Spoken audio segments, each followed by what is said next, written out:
Welcome back to Shelly's Rockin' Live.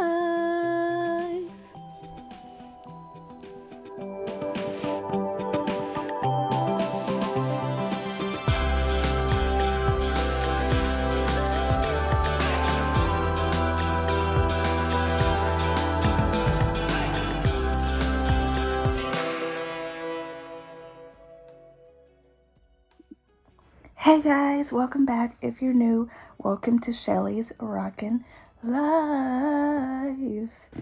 But today's video is going to be about my story about my vision, because I know a lot of you or some of you are curious. Okay, so I'm gonna start from the beginning. I'm also going to insert some pictures at the end so you can have a better idea. Okay, so I was obviously born August 24th, 1997. I was supposed to be born December 5th, 1997, but things didn't work out. My mom was in the hospital for at least a month before she had me. They broke her water by accident, and and then out came me. But basically, I was born 1 pound 2 ounces, 22 weeks old, and basically, you guys, that was my battle. That was my battle to stay alive and be able to tell you guys this story. When I first came out, I had a lot of surgeries because, I was small. I was barely developed. My lungs weren't developed. I had to be on a heart machine. I had everything that you could name in the hospital in 1997. I had pneumonia. I had a lot of things when I was a baby. I had fluid in my brain. You guys, I wasn't even supposed to talk, walk, or anything like that. I wasn't even really supposed to be here. I had a 50% chance. So it was 50% chance I was supposed to, But, I fought for my life. And at the end, I had a scar on my stomach because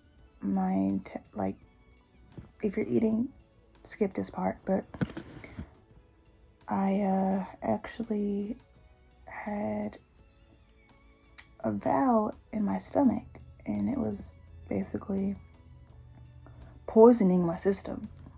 So they had to cut my stomach, and so I had this long cut in my stomach. And also I have this other scar right here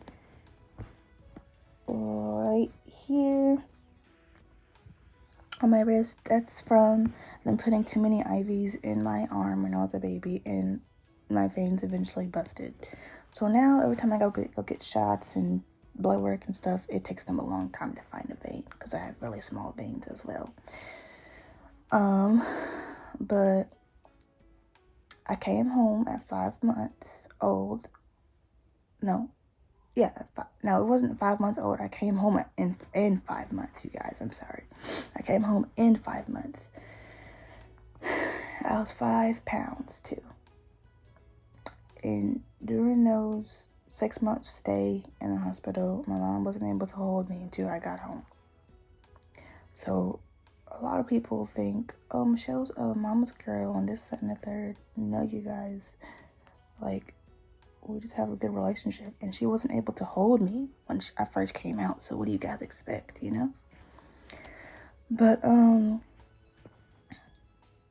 with my vision, now luckily, you guys, I'm healthy.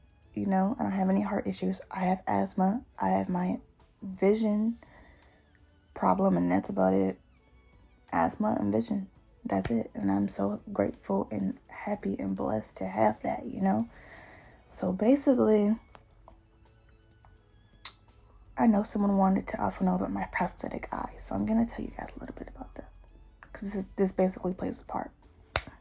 I'm going to also insert some pictures too of when I was smaller so you guys can see how I looked, because people used to call me ugly and stuff when I was a kid. Who calls a kid ugly? Other kids, obviously. But obviously I grew up to be very pretty. But a little bit about the prosthetic eye. Okay, it's in this left eye right here. I'm not going to take it out because I don't want to gross you guys out. But basically when I was 4, I was at this preschool for special needs kids. And basically my left eye had turned red. And they called my mom, and I guess they were like, well, Michelle's eye is red. We don't know why. We don't know what's going on. Please come and pick her up. So my mom did. Went to the doctor, rushed to the doctor. And at that time, they didn't really know what was going on. But as I got older, I figured out that it was actually my retina detaching.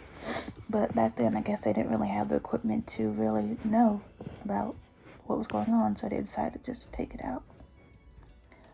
Which is sad because, you know, you guys, I always used to get picked on for my eye. And it used to be called cross-eyed, even though I only had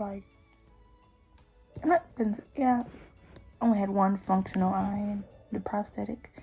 People used to call me cross-eyed because they really didn't know what was going on. But I conquered that, you know. But they took it out, took my left eye out, and gave me this prosthetic. And a little bit of prosthetics, you're supposed to get one every 5 years because your eye socket grows. But I used to get really sad about it. So I used to be like, I want to be like everybody else. Why can't I have 2 eyes like everybody else? 2 functional eyes like everybody else. But I learned to live with it and be okay with it. But I'm going to insert some pictures of me growing up and me now. Because I feel better about myself now. Like, I feel great. Back then, I probably wouldn't be able to say that, though. I really probably wouldn't be able to say that. But to any kids out there with visual impairments or that are blind and that are going through bullying or people calling you names, it's going to be okay. If I can do it and get Student of the Year my sophomore year at a public high school and I'm visually impaired, you can do it. And if people aren't sitting with you at lunch, it's okay. You know what you guys can do? What I used to do? Let's play games on my phone. Just play games on my phone or do homework. Do homework because that'll get you ahead in class, and that'll also make you feel good, make you feel like you accomplished something. Do something that's going to make you feel accomplished. That was my little bit of story time of me basically growing up visually impaired. Comment down below what else you guys want to see. Don't forget to comment, like, and share and subscribe to my channel. And don't forget to hit that little bell. And I love you guys. Bye.